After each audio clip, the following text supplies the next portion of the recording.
দেখো, ওই বিল্ডিংয়ের লোকেদের সাথে আমরা কথা বলার চেষ্টা করেছি, কিন্তু কেউ কিছু বলতে চাইছে না। আমার মনে হয় পুরো বিল্ডিংটাকেই ওরা হস্টেজ করে রেখেছে। ওদের কিছু জিজ্ঞেস করলে ওরা বলছে ওরা স্টুডেন্ট, ওরা পড়াশোনা করছে, পড়াশোনা করার জন্য এখানে এসছে। কিন্তু আমাদের একটা কারণে ওদের উপরে সন্দেহ হচ্ছে। কি কারণে? আমাদের কাছে একটা উড়ো ফোন এসেছিল, তাতে বলা হয়েছে শখ আহ্লাদ ক্লাবের পুজোয় বিস্ফোরণের ছক করা হচ্ছে। দেখো, যদি এই বিস্ফোরণটা হয় তাহলে অনেকগুলো মানুষ, লাখ লাখ মানুষ মারা যাবে রাঙামতি। হ্যাঁ তাই তো, সে তো যাবে। ওই ছেলে মেয়েগুলোকে ঘর থেকে বের করতে হবে। আমাদের বুঝতে হবে আসলে ওরা ঠিক কি চায়। আদেও আমাদের যেটা সন্দেহ আসলে সেটা নাকি সত্যিকারের এরা স্টুডেন্ট, সেটা আমাদের বুঝতে হবে রাঙামতি। এই কাজটা আমার মনে হয় তুমিই করতে পারবে। তুমি কি পারবে এই কাজটা করতে?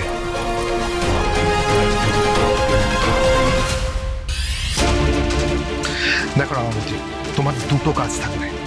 প্রথমত ওদের সাথে গিয়ে দেখা করা, আর দ্বিতীয়ত কোনো একটা জায়গায় তীর ধনুক নিয়ে ওয়েট করা। দেখো রাঙামতি, ওখানে আমরা পিস্তল গুলি কোনো কিছুর ব্যবহার করতে পারছি না। গুলির শব্দে ওখানে প্যানিক তৈরি হবে, সেটা আমরা চাইছি না। সে তো হবেই। এক্স্যাক্টলি রাঙামতি। তাছাড়া এই পুজোর যিনি উদ্যোক্তা, তিনি একজন প্রভাবশালী ব্যবসায়ী। কোনো রকম গন্ডগোল হলে আমরা মুশকিলে পড়ে যাব।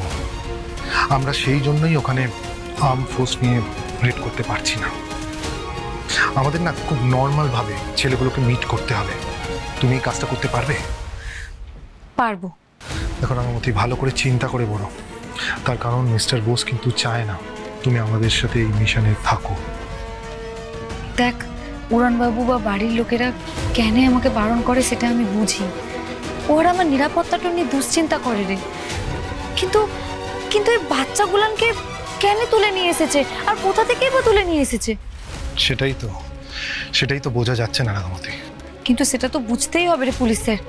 দেখ, হতে পারে যে বাচ্চাগুলানকে ওরা এমন কোন একটা জায়গা থেকে নিয়ে এসেছে যে জায়গার সাথে হয়তো লোকগুলোর কোনো সম্পর্কই নাই। আর তোরা যদি এখন ওদেরকে অ্যাটাক করতে যাস তাহলে তো ওরা বাচ্চাদেরকে মেরে ফেলতে পারে। এক্স্যাক্টলি রাঙামতি, সেই জন্যই আমি চাই না কোনো রকম হই হুল্লোড় হোক। আমরা যদি গিয়ে বুঝতে পারতাম ওরা এক্স্যাক্টলি কি চায়, তাহলে এই প্রবলেমটা আমরা ধরে ফেলতে পারতাম। সেই জন্যই আমি চাই তুমি তীর ধনুকের হেল্প নিয়ে ওদের নিরস্ত করো। আর তুমি যদি ওদের নিরস্ত করতে পারো তাহলে আমাদের খুবই সুবিধা হয়, কিন্তু এতে তোমার অনেক সমস্যা হয়ে যেতে পারে। যাকে ছেড়ে দাও, তুমি, আমি দেখছি কি করা যায়। এক মিনিট দাঁড়া, তুই এত চিন্তা করিস না রে। আমি তো তোকে বললাম আমি কাজটা করব, কিন্তু কিন্তু সেটা কেউ জানবে না যে আমি তোকে হেল্প করছি। আমার বাড়ির লোকেরা না, এমনকি তোর পুলিশ ফোর্সেরও কেউ জানবে না যে এই কাজটার সাথে আমি কোনোভাবে যুক্ত আছি। রাঙামতি তীরন্দাজ সোম থেকে রবি প্রতিদিন সন্ধ্যে 7:30টায় স্টার জলসায় ও জিও হটস্টারে।